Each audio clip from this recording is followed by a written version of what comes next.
একটা পার্সেল আছে ম্যাডাম। আমি তো কিছু অর্ডার করিনি। আর বেশি বাকি নেই আলু ফুটতে, এবার আসল কাজ শুরু করতে হবে মিস কুহু।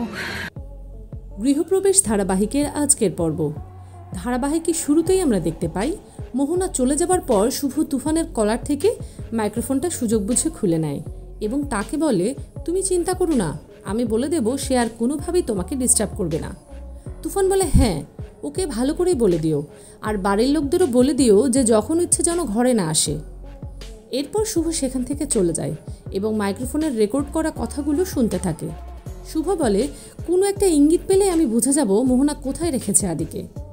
এরপর শুভ মিস গুহুকে ফোন করে জানিয়ে দেয় মোহনা বাড়ি থেকে বের হয়েছে, তার উপরে যেন নজর রাখে। পরের সিনে আমাদের খাবার টেবিলে দেখানো হয়, সেখানে সকলে মিলে ভোরবেলায় মহালয়া শোনার প্ল্যানিং করছিল। তুফান সবাইকে জানিয়ে দেয় সে ভোরবেলা উঠতে পারবে না, কেউ যেন তাকে ডাকতে না যায়।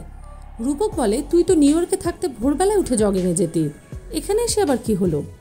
তুফান বলে, আমার খুব ঘুম পায়, তাড়াতাড়ি উঠলে মাথা ধরে। শুভ মনে মনে বলে, আমি খুব তাড়াতাড়ি তোমার মাথা ধরার ওষুধ নিয়ে আসবো, চিন্তা করো না। এরপর শুভ নিজের ফোনটা দেখতে থাকে এবং মনে মনে বলতে থাকে, মিস গুহু তো আমাকে আপডেট দিবে বলেছিল, কিন্তু এখনও তো কিছু বলল না। এরই মধ্যেই শুভর ফোনে একটা মেসেজ চলে আসে। তখন সে জানতে পায় মোহনা অন্য আরেক বাড়িতে চলে গেছে এত রাতে। তখন শুভ ভাবতে থাকে, ওই বাড়িতে আদিকে মোহনা লুকিয়ে রাখেনি তো। এরপর সেবন্তী জিজ্ঞেস করে সে কিছু খাচ্ছে না কেন, শরীর ঠিক আছে তো। পুলক জানতে চায় তার ফোনে ইদানিং মেসেজ আসছে। কিসের মেসেজ? বিজনেসের কিনা? শুভ বলে, হ্যাঁ বিজনেসের, আমি তোমাদেরকে সবটা বলবো, কিন্তু আমি কালকের দিনটা ছুটি চাইছি। আমার শরীরটা কিছুদিন থেকে ভালো লাগছে না, আমার একটা লম্বা ঘুমের প্রয়োজন। এই কথা শুনে রূপক বলে, তুই রেডিও কিনে আনলি মহালয়া শুনবো একসাথে সবাই, কিন্তু তুই থাকবি না। সেবন্তী বলে, ছেড়ে দাও, ও যখন বিশ্রাম নিতে চাইছে তখন নিক, ও তো বলেছে ওর শরীরটা ভালো লাগছে না। এইসব শুনে দাদু বলে, ওকে ছেড়ে দাও, সামনের বছর একসাথে না হয় শুনবো। পরের সিনে আমরা শুভকে দেখতে পাই, সে মিস গুহুর সাথে ভিডিও কলে মোহনার সেই বাড়িটা দেখছিল। পরবর্তী সিনে আমাদের ভোরের দৃশ্য দেখানো হয়, সেখানে রায়বাড়িতে একে একে সকলে মহালয়া শোনার জন্য চলে আসে। অন্যদিকে শুভ ছদ্মবেশে বাড়ি থেকে বেরিয়ে পড়ে। পরবর্তীতে রনিত এবং সুমিত মহালয়া শুনতে এসে দেখে শুভ এবং তুফান সেখানে নেই।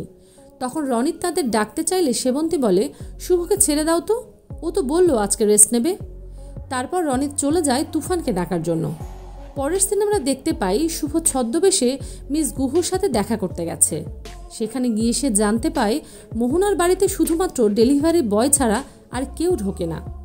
এরপর শুভ মিস গুহুর থেকে বিদায় নিয়ে মোহনার বাড়ির উদ্দেশ্যে রওনা দেয়। পরের সিনে আমরা মোহনার বাড়িতে দেখতে পাই, সেখানে মোহনা রেডিওতে মহালয়া শুনছিল। হঠাৎ আদি চমকে ওঠে। তারপর মোহনা আদির কাছে আসে এবং বলে, এটাই তোমার এবং আমার সেকেন্ড মহালয়া। এর মধ্যেই আমরা দেখতে পাই আদির হাতে একটা কাচের টুকরো ছিল, সে মোহনাকে আঘাত করার জন্য লুকিয়ে রেখেছে। আদি মনে মনে বলে, তুমি শুধু একবার আমার কাছে এসো, তারপর তোমার বধ হবে মোহনা। এরপর আদি মোহনাকে বলে তার খিদে পেয়েছে।